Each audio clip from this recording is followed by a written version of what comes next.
In addition to Reed, they've got a guard that I think Butler is her name, 5'7", that's got a ton of offensive rebounds and shoots over 50%, both of which are really unusual numbers for a guard. What does she do that helps her be so successful?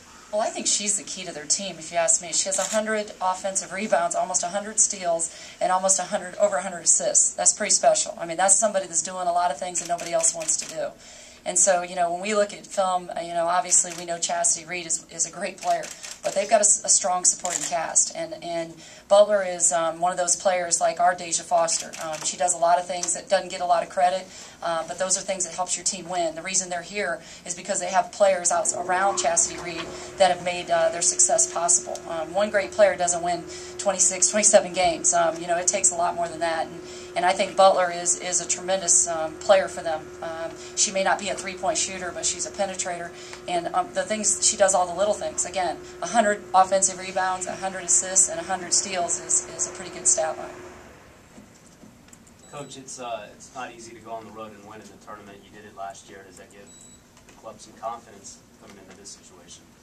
Well, it's been an interesting, we've been in the tournament 4 years in a row, and 3 of the 4 years we've been sent to sites where we could potentially play the host, so or have played the host. So that's a difficult challenge, but it's like I told my team, you have to earn the right not to be on somebody's home floor. And this year we didn't beat a top 10 opponent, and I think when you beat a top 10 opponent, that's when you earn those rights. And so, we understand that, and we have to embrace what we've been given. You control what you can control at this time of the year, and. We last year we went to Iowa and we were without our leading scorer and leading rebounder Alex Montgomery, and we were able to beat them on their home floor in the first round. So we got a tremendous amount of confidence from that, obviously.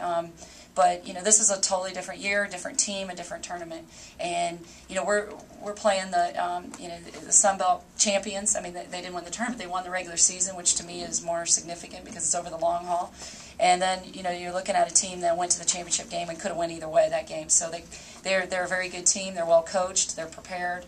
They have tremendous talent. So once we get through tomorrow night, we'll see. We'll focus on the next opponent, whoever that may be. But right now we've got one game in front of us, and that's all we're focused on. Talk about that tournament experience, maybe from ULR perspective, not having the NCAA tournament, and then just getting past that first round game. Sometimes getting over the hump, Right. Well, it's interesting because what Bridget said is very accurate. It's dangerous when somebody hasn't been in the tournament. We weren't in the tournament. We had none of my players had ever been in the tournament the first time 4 years ago. And we won the first round game. We beat DePaul and advanced to the second round. So it's one of those things. I felt like at that point we didn't know what to expect, so we had no fears. We had nothing to be afraid of.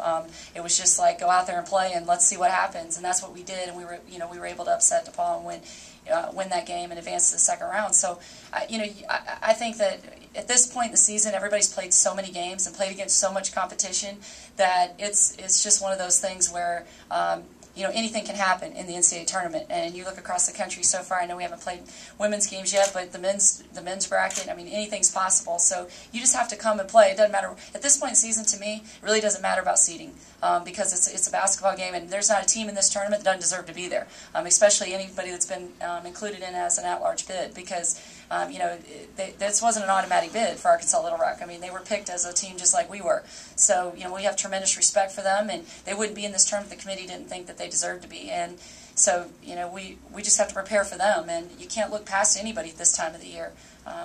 We learned a lesson in the ACC tournament. We had a first round bye for the first time in the history of our program, and then we went up against Wake Forest, and we weren't prepared mentally. We had beaten them earlier in the season, and we felt like I guess we had gotten complacent a little bit, and we had to come back from 17 down to win that game to advance to play Duke. So it's one of those things where I'm glad that happened to us in the ACC tournament, because now we know what we can't do in this tournament. What do you remember from that Oklahoma game last season? The Paris twins. and Robinson. I mean, Robinson was special last year, too. I mean, she's just a tremendous talent. But the Paris twins, obviously, were Courtney's one of the best players who ever played the game. So, obviously, you don't forget those players very easily.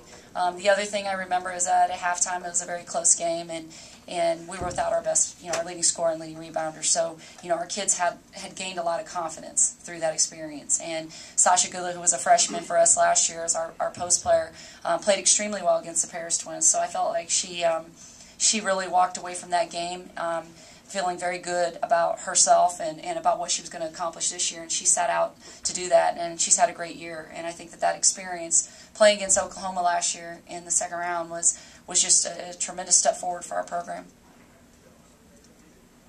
You mentioned it a little bit, but this isn't your first trip to Oklahoma this year. No, it's not.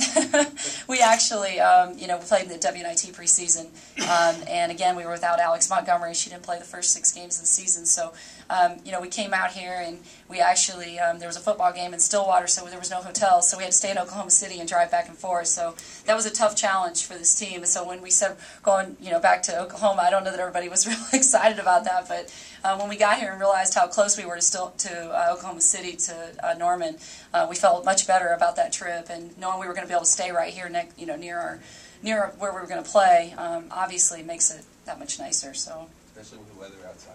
Yeah, I feel like I'm back in Indiana again. One day it's 70, and the next day we're having a blizzard. So, I think the athletic director said earlier, tomorrow it'll probably change. So, Supposed to be 60 by Monday. So. Well, I hope I'm still here. Never thought I'd say that.